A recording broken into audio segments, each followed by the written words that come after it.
Hi everyone, welcome back to another segment of News You Can Use. So for those of you who do not know me, my name is Mya Henry, and today is Friday, August 18th, and I'm happy to be here once again with another segment of News You Can Use to share the latest updates and insights that could truly make a difference in your life and in your business as well. So for today, I'm going to be sharing with you guys the most relevant news, trends, topics, and practical tips. That way, you guys can use them. And if you use them, you will be sure to stay ahead of the game. So, with that being said, let's get straight into today's session and just prepare yourself for a very informative session that can empower you to have an edge as you are building your business. So, let's get straight into the first topic. So, I just want to talk a little bit about student loans. So, 401k laws appeal fades as workers face student debt deadlines. So, immediacy of resuming school loans pressures companies and direct employers help may appeal more than Secure 2.0. Fast approach fall deadlines, ending pandemic era student debt forgiveness programs have increased pressure on employees to help workers with impending payments, but eroded the early alert of a 401k loan matching program set to take effect next year.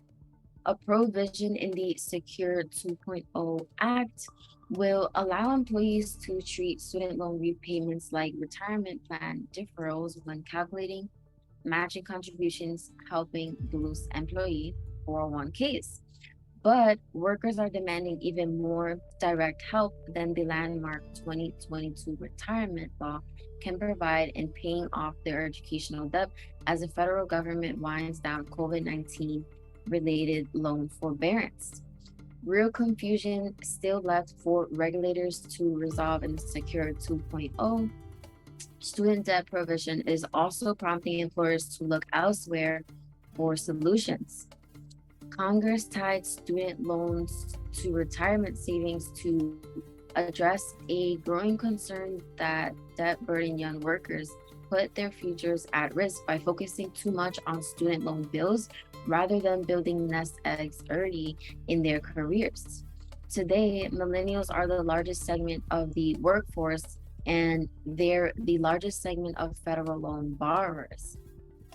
It makes sense to help them get a savings head start. But the immediacy of mandatory payments resuming this fall is driving employer interest toward more direct means of helping workers out financially. After 3 years and nine different COVID related extensions, nearly 46 million borrowers will face interest accruals in September and regular monthly bills beginning in October. The US Supreme Court in June struck down a Biden administration plan to forgive up to $20,000 per borrower, further limiting workers' options. Those already feeling inflationary financial strain are pressuring their employees for help paying back the money that they borrowed. More than half of workers between the ages of 25 to 40 want some sort of student loan support at work. And this is according to the Buck 2022 Well-Being and Voluntary Benefits Survey. And only 8% of employers offer direct repayment assistance, but that number has doubled since 2020 under a CARES Act provision that allows companies to pay up to $5,250 toward a loan tax free for the employer and the employee. The provision remains in effect until 2026 unless Congress extends it. And for those companies that have the resources to help their workers pay off loans directly, the CARES Act is emerging as a more attractive contender than Secure 2.0. Student loans are a problem for many workers right now. Workers are most interested in salaries and bonuses, not retirement savings. In lieu of directly helping workers pay off their debts, Financial wellness programs and coaching services are becoming viable alternatives for employers seeking to demonstrate their willingness to pitch in.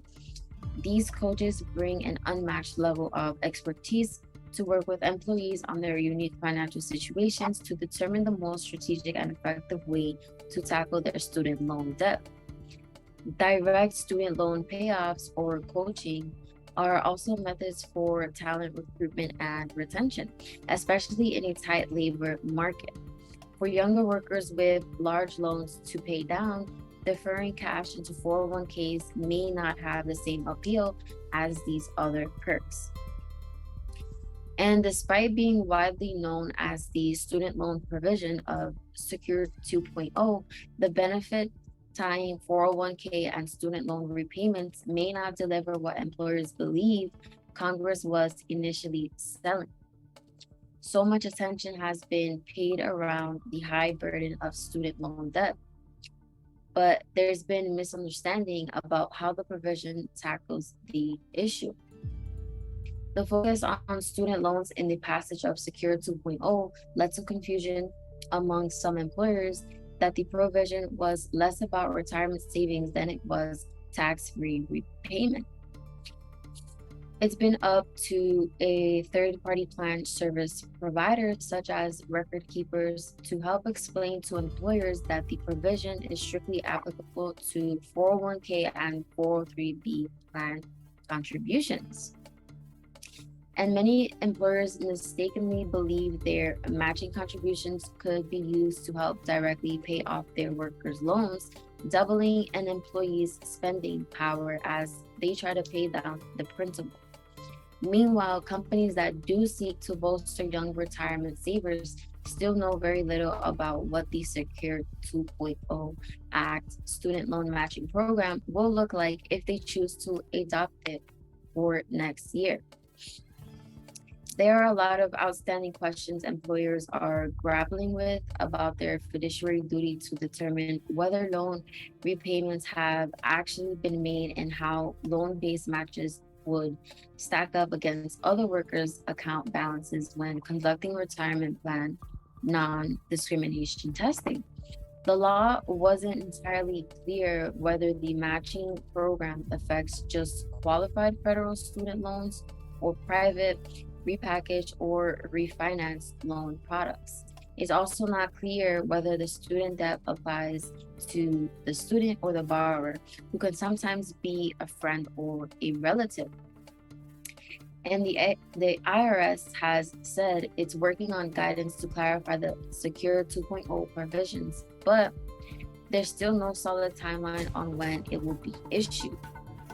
If you are a corporate leader who is awesome enough to read up on Secure 2.0 and student loan repayment options, what's scary right now is how much you don't know. So that was the first topic that I wanted to share with you guys about more student loans. Moving forward, about the iPhone 15. So, big iPhone 15 discounts are expected from carriers as they fight smartphone recession. So, what does this mean? If you're planning on an upgrade next month, it may be worth just holding out to see what deals can be found from mobile carriers. So, a Bloomberg report suggests that they will be offering aggressive iPhone 15 discounts. And this predicted move is expected as they seek to address disappointing smartphone demand in the US amid a global smartphone recession expected to be the worst in a decade. The global smartphone market once trended solidly upward, and it seemed almost a law of nature that each year's sales would be higher than the last as new buyers enter the market and people upgrade to the latest device. But the market peaked in 2017 and the trend has been downward since then, with a bar of glimmer of hope in 2021. The pandemic, a top economy added to the challenges faced by the industry, but it has also been battling the simple fact that smartphone tech hit a plateau, and the average consumer would no longer see a valid reason to upgrade every 1 to 2 years. The average person now upgrades their smartphone every 3 to 4 years. Counterpoint is predicting that the global smartphone market will again decline this year and is going to be hitting the lowest number of shipments in a decade. Even Apple isn't overly optimistic. The company recently reported a year on year fall in iPhone sales and indicated that it expects a similar situation in this quarter, where the iPhone 15 struggles to match or exceed iPhone 14 sales. Apple itself, of course, will stick to its full price strategy, relying on the allure of the brand and the shininess of the new models to do talking. But it's reported that US carriers are expected to offer aggressive promotions on the iPhone 15. So far this year, it's been record low upgrades across all carriers. The iPhone 15 launch is a window for carriers to steal high value customers, and with that, big iPhone 12 installed base up for grabs, promos are going to be aggressive, leaving Apple in a good spot. And getting a bargain may seem waiting a while. However, some carriers may offer promos on day one. High initial demand may see the best deals reserved for a little further down the road. So if there's anyone who is thinking about upgrading their phone, given everything I just shared with you guys, it might be better just to hold on and wait to see what type of deals you can get from your carrier with this new iPhone 15. Continuing, how to afford living in New York City and other expensive cities as well. So, living in the Big Apple or the city that never sleeps or any other large city, it can cost very big money, from housing to food to having fun. So, I'm going to be sharing with you guys how to afford to live in a city like New York, LA, or DC. So there are two requirements to being able to afford living in New York City or any big city. The first one is keep your largest expenses, such as housing and transportation, as low as possible. And the second is to prioritize your discretionary spending and track it religiously. So when it comes to housing, you just want to know your priorities. With renting, it will be likely that it's your biggest expense. And this is according to Zumper's National Rent Report. A one-bedroom apartment in Minneapolis averages $1,346 a month as of April of 2023. And in Boston, the average is 2,700. Despite the surge in costs, rental markets in large cities tend to be competitive. So here are some things that you can look for when you're trying to find an apartment. And the first thing is income ratio. So as a rule, you should aim to spend no more than 30% of your income on rent. Another way to look at it is your annual income should be at least 40 times your monthly rent. Landlords may even require you to meet these affordability maximums before renting to you by providing proof of sufficient income. And obviously, you should aim to spend the lowest percentage of your income on rent that you can get away with and tolerate. But in places like New York City or the Bay Area, finding an apartment that costs less than 50% of your income might be laughable. If that ratio seems impossible to you at first glance, you're not alone. So I'm going to cover some ways that you can cut costs. So distance. One way to save on rent is to compromise on distance. Rents tend to drop the further you get away from the city's center. So neighborhoods outside the city proper, but that still provide easy access to a bus or a train line into the city. And this just might be the way to go. And an added bonus, you could get more space for your money. If you're in the city daily for work, school, or other responsibilities, you may want to live closer to the action. So you'll save on commuting costs and time. And rents will be higher and spaces will be more cramped, but you're going to be close to what the city has to offer. Another thing is roommates. So for most city dwellers, living with roommates is essential. Combined income and cost splitting make large rents affordable. And multiple roommates means lower costs, not to mention a division of chores and a possible support network. If you move to the city solo, someone's almost certainly renting a room. Craigslist and rental focused sites like Apartment List and Apartment Guide can help you find a match. But before you move in, make sure you talk with your roommates about financial expectations, such as who's paying for which utilities. Also, just keep in mind, is privacy a priority? Budget more money to live on your own and prepare for a longer apartment search and a more distant location. If you can pay a broker fee up front, going through a broker may help you get the best deal. So utilities and bills. So are gas, water, heat, and electricity included in your monthly rent? If not, you're gonna have to factor these into your budget. And don't forget internet and keeping the heat down in the winter or going without air conditioning in the summer can save you more money than you'd expect. Maybe you have non-negotiable preferences such as laundry in the building or proximity to a gym, or you'd rather be in a small multifamily dwelling than a large apartment complex. So just keep your options open and be prepared to cut costs in other areas. So when it comes to apartment housing, do you need a building that allows pets or smoking? Do you need disability accommodations such as elevator access? You have options, but they may not be the cheapest or the most readily available. So make sure you're asking questions and getting as much information as possible in writing. Another thing is start your search early, 2 to 3 months in advance if you can, and leave time for credit and reference check before you move in. When it comes to buying, most city dwellers rent, but not all of them.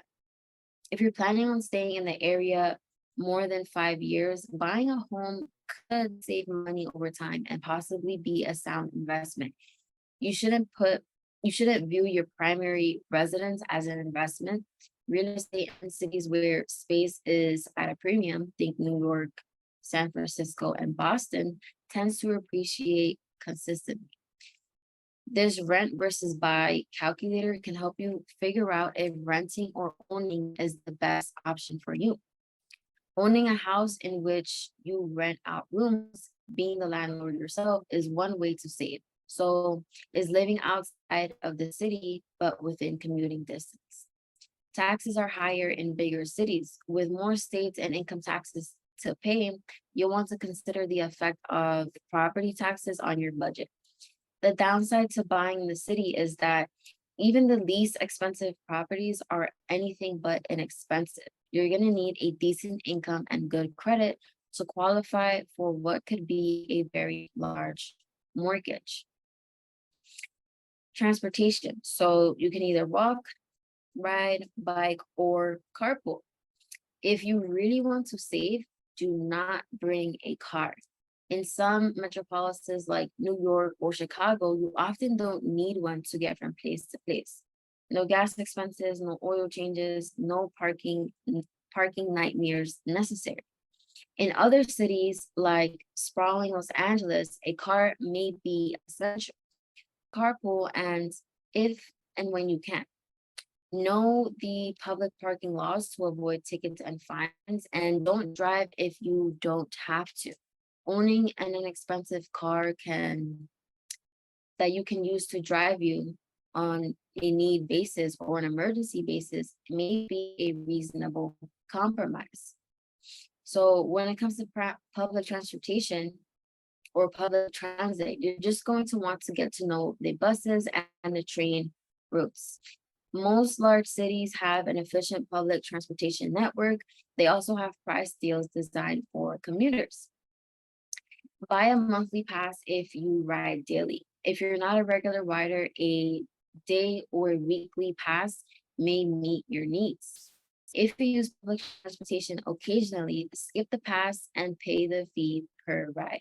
Whatever option you choose, budget the fee into your calculation of expenses. Some systems, but not all, charge more if you ride longer distances. Buses can be cheaper than trains or subways, but prepare for a longer commute. Walking and biking. So, weather permitting, your feet are the cheapest and healthiest way to get you around. You might even save on gym costs. Less money, though, it means you're taking more time. Try a navigation app which calculates the distance and cost from point A to point B for multiple transportation methods. And Google Maps works just fine for this. And for bikers, you just want to make sure that you know the rules of the road. Travel on bike lanes if possible and invest in a good lock. Taxis are best used sparingly. Even with ride sharing apps like Uber and Lyft or services like Zipcar, costs can definitely add up. Take one in a time crunch, in bad weather, late at night, or to a place not reserved by public transportation. And when it comes to your daily spending, make sure you're keeping a record. One great thing about a big city is the abundance of choice. Shopping, entertainment, food, literally everything is available. With so many opportunities nearby, it can be easy to lose track of your purchases. The trick is to take charge and make a budget that you can stick to. Start with tracking your spending, record what you spend weekly, then monthly. Daily coffee stacks up pretty quickly. So do water bottles at newsstands. Once you've got a grip on what you spend each month, figure out what you need and what doesn't do you much good. Then plan your purchases. A curve on impulse spending helps you save for the occasional meal outs or a new outfit for work. And don't be alarmed if transition expenses seem high, such as buying the essentials for a new apartment. The day to day will be more manageable. Continue to keep the record, though, and keep perspective. Once you get over the sticker price shock, the higher costs of everything in the big city may begin to seem routine. And you won't notice how much you're spending.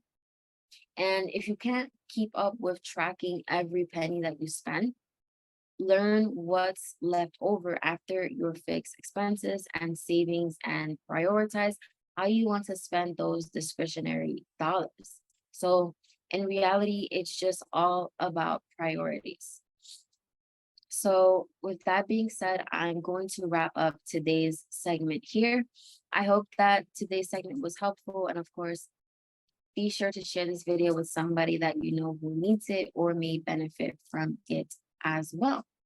So thank you guys for watching. My name is Mya Henry, and I'll see you guys in the next segment of News You Can Use.